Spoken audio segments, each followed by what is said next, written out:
Здравствуйте, зрители-смотрители. Короче, предисловие. Я счастливый и довольный сделал видео развитие экипировки, плановое развитие. И вот сижу, я читаю комментарии различные и вижу вот этот комментарий, где человек объясняет то, что я все сделал неправильно. И не только он. Я всегда прислушиваюсь к тому, что пишут. Короче, мы с ним тут спорили. В конечном итоге человек присылает мне свое видение на правильное развитие. И после этого я понимаю, что вот это видео полная ерунда. И далее видео я вам покажу поэтапное развитие грамотное своего гира. А все, что было вкусное в том видео, я оставлю в конце. Шикарнейший сайт Гармонт. Ссылку я оставлю в описании под этим видео. Давайте начнем. В первую очередь, заканчивая сезон, мы заканчиваем его в таком гире. Full set Тувалы. Как мы вышли с сезонного сервера, мы берем Иллирию за левел. После завершения сезона через Фугара мы подходим к NPC Джейтина. У данного NPC Тувалу можно всю обменять на боссовые шмотки. Вот он, третий этап развития. Мы поменяли все шмотки Тувалы на босс-шмотки. В четвертом этапе Грифона, доспех Красного Носа, Кутума, наручи Пхега и обувь Аргона мы через Джейтину усиливаем на плюс 4. Плюс цель купить 2 кольца храма. И по завершению сезона забираем в первую очередь ожерелье Иллирии на плюс 5. Параллельно у NPC Джейтина берем квест на бижутерию. Это тот квест, где ежедневно за убийством боссов и сдачу квеста Джейтине мы получаем порошок пылающего черного камня Луны.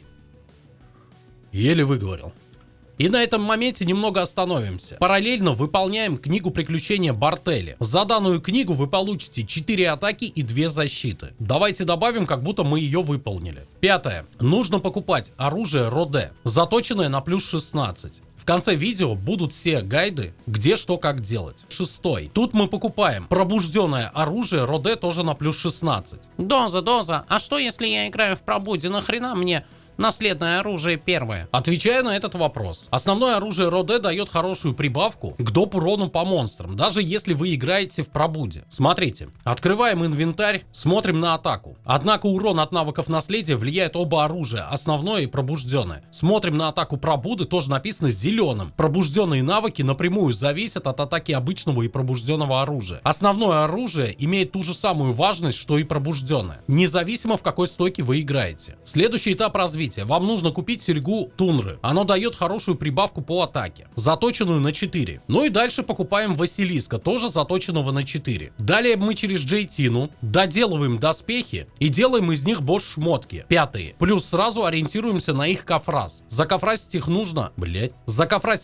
на плюс 4. Что даст хорошую прибавку к защите. После этого мы покупаем сердце Вела и пытаемся выкупить сердце Камоса. Сердце Камоса необходимо для пробужденного оружия Роде, чтобы туда была возможность вставлять камни инкрустации. В следующем этапе нужно через Джейтину сделать 20-е пхеги, ну и также закафрасить их на плюс 4. И то же самое делаем с аргонами через Джейтину и кафрасим их на плюс 4. Единственное, что могу сказать, прежде чем делать пхеги или аргоны через Джейтину, открывайте центральный аукцион и смотрите, не будет ли вам дешевле купить те же самые аргоны, допустим, на аукционе, либо 20-е пхеги, также на аукционе. Возможно, на момент вашего просмотра это будет дешевле, чем делать это через Джейтину. Дальше мы покупаем вторую сережку Тунры и улучшаем своего Вела, что добавит нам 2 дефа. Улучшаем Вела при помощи вот этого камня, продается, благо на аукционе их много. Выбивается этот камень на территории Кальфионского Ходума. На следующем этапе кафрасим наручи Пхега, аргоны, шлем и доспех на плюс 6.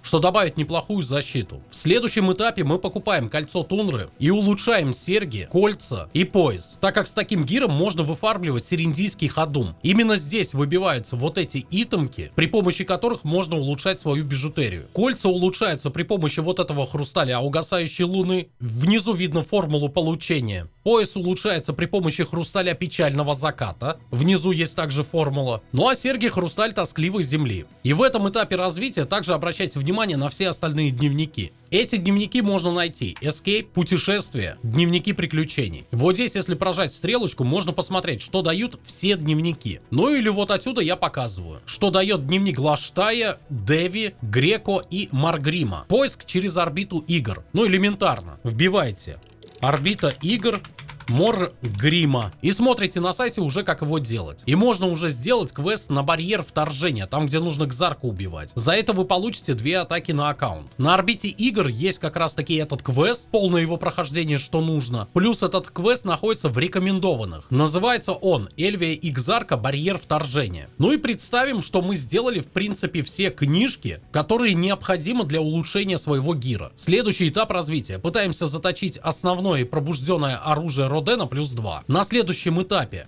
я бы закафрасил красного носа на 10 и сделал бы из него доспех бога. И попытался бы заточить на плюс 2. Ну и во время всего этого вы уже должны будете сделать 5-го храма по квесту через Джейтину. Далее ориентировался бы на шлем. Из Грифона сделал бы Лабрескоса и его бы попытался заточить на плюс 2 также. В следующем этапе я бы закафрасил Аргоны и Пхеги на плюс 9. Далее я бы закафрасил Кутума на плюс 7. Ну и в конце по этапу развития. Это заменить сережки на черного распада и улучшить их, это попытаться купить, заточить, украсть ожерелье Огров Тундры или Рейны на плюс 5, попытаться заточить основное, либо пробужденное оружие на плюс 3, ну и то же самое шлем и доспех на плюс 3. Ну и плюс закафрасить Кутума на плюс 15, что даст 2 атаки, 4 защиты и 12 меткости. И имея вот такой вот гир, я думаю, люди уже будут понимать, что им дальше развивать. Очень много в комментариях увидел, нужно миллиард тысяч денег. Еще раз повторюсь, это MMORPG жанр. И это не тот момент, где вы за месяц можете догнать старичка. Чтобы убить старичка, вам понадобится где-то полгода, по 3 часа игры в день. Потому что последний предоставленный гир убивает ниндзя с 280 атаки. Главное владеть своим персонажем.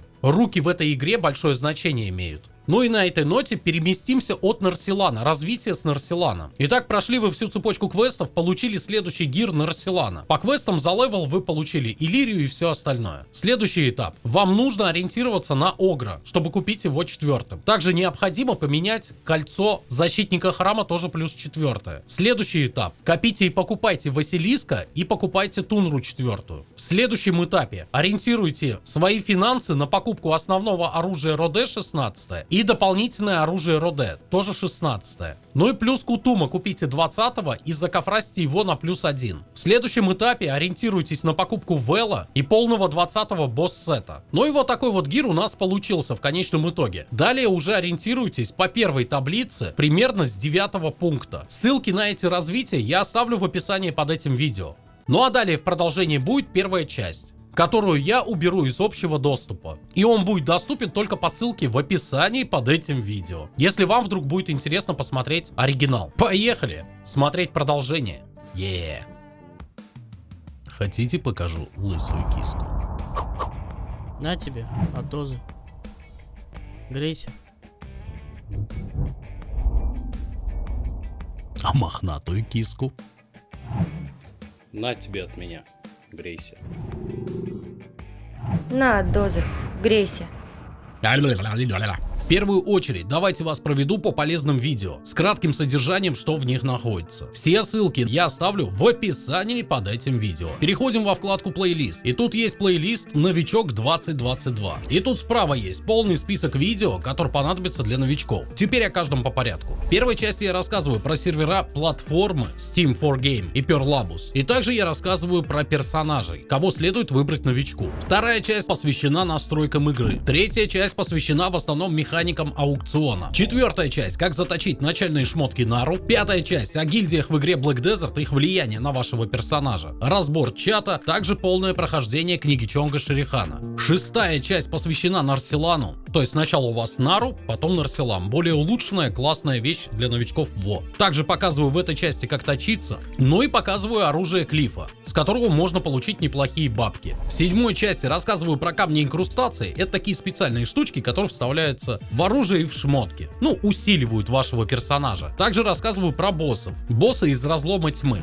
В восьмой части рассказываю про АФК прокачку, повышение левела за счет манекенов. То есть оставляете своего персонажа, он качается, приходите домой, он уже имбам и высокого левела. 9-я часть. Полное прохождение Кальфионской цепочки и чем ускорить можно коня. Плюс тут я разбираю инвентарь. Ну и в 10-й части полное прохождение Медийской цепочки. Плюс показываю, как скрещиваются питомцы. То есть это специальные такие животные, которые помогают вам собирать лут, когда вы фармите. Лут — это мусор, который падает с мобов. Здесь я рассказываю про реликвии. Реликвии нужны для персонажа для того, чтобы усиливать его навыки. С начальными гайдами для новичков разобрались. И теперь еще несколько полезных видео. Возможно, вы смотрите в тот момент это видео, когда идет сезон. Неважно, летний, зимний, весенний, осенний. Сезон — это быстрое развитие вашего персонажа. Поэтому вот это видео вам поможет разобраться с тем, что такое сезон и что там делается. У многих новичков есть трудности в понимании того, о чем говорят вообще в БДО. Так вот, у меня есть уникальный гайд, который хоть как-то вам поможет. Своего персонажа в игре Black Desert можно усиливать бафами. Так вот, в этом видео я рассказываю как раз таки о них.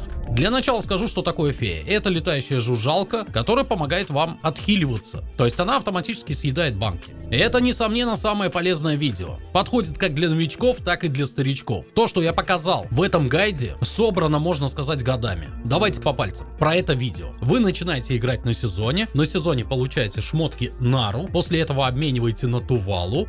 После этого обмениваете на Бош-шмотки.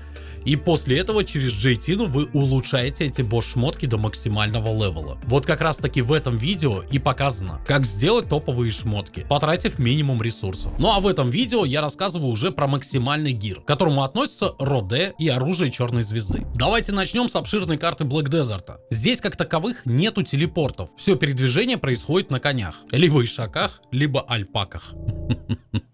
И в самом начале нужно сделать основную цепочку квестов. Хотя бы на одном персонаже обязательно. Всю цепочку квестов истории нужно пройти. У вас будет два выбора. Откуда начинать цепочку квестов? Это будет либо зимняя локация, которая начинается в деревне Двенткрун. Из ее плюсов она более скоростная, быстрее будет развитие вашего персонажа. И вторая цепочка начинается с каменного зала древних. Для новичков рекомендую начинать с зимней локации. Как у вас будет это происходить? Появитесь вы в Двенткруне, потом вас отправят в деревню Эйл. После этого вас цепочка начнет гонять по территории Медии. Дальше вас попрет в пустыню цепочка квестов. Во время всего этого вас игра будет одевать-обувать. Гира вам везде будет хватать, чтобы проходить эту цепочку. Сразу скажу, что в пустыне карта не отображается. У вас не будет ориентира, где вы находитесь. Перед тем, как делать цепочку квестов на территории пустыни, зайдите на центральный аукцион, вкладка «Расходные», вкладка «Сборные предметы». И вот здесь есть деталь компаса. Купите таких 3 штучки, соедините их одной полоской, и тогда вы будете отображаться на карте пустыни. После пустыни игра вас потащит на территорию Камасильвии. Здесь тоже движ наведете. После Камасильвии вас отправят в Дриган. Здесь суету наведете. И после этого все закончится у вас в Аделите. Ну и соответственно там тоже суеты наведите. Вот, все.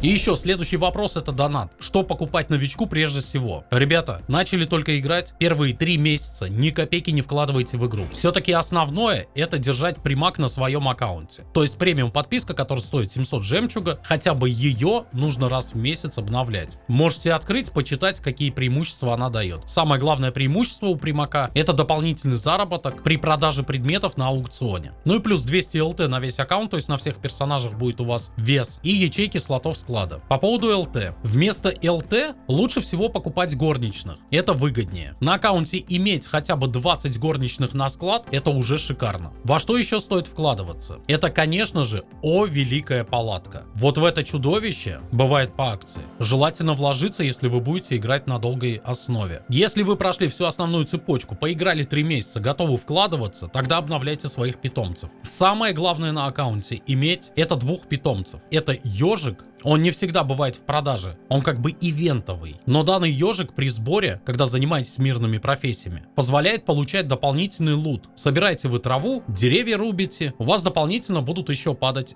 итемки. И самое главное — это иметь писца. Он при повышении левела увеличивает шанс получения редких трофеев. Ну а если вы на начале развития своего аккаунта, то ориентируйтесь на покупку всевозможных птичек, потому что они дают шанс получения знаний высокого уровня, то есть вы быстрее изучаете мобов. Ну и все, скрещивайте питомцев, у меня есть уже все видео. Не забывайте время от времени заглядывать в магазин милей. Там бывают ивентовые предметы, которые можно получить за игровую валюту мили. Пролистайте всю вот эту вот вкладку, вкладку до конца вниз. И здесь вы увидите, что можно купить вес, расширение слотов и все остальное. Также пергамент Недера. Ну а по поводу костюмов в игре Black Desert, это просто визуальная внешность вашего персонажа. Да, есть ремесленные костюмы, которые влияют на вашего персонажа, когда вы занимаетесь ремеслом. Но вот эти вот все донатные костюмы, опять же не считая пустынного и энта, пустынный костюм скрывает просто ник вашего персонажа, гильдию и информацию о вашем персонаже во время ваших путешествий по игре Black Desert. То есть не видит, кто вы, что вы, откуда вы. Бывает полезно только в PvP. Костюмы — это просто вкусовщина. И на этой нотке, пилотки, блядь. С вами был Доктор Доза.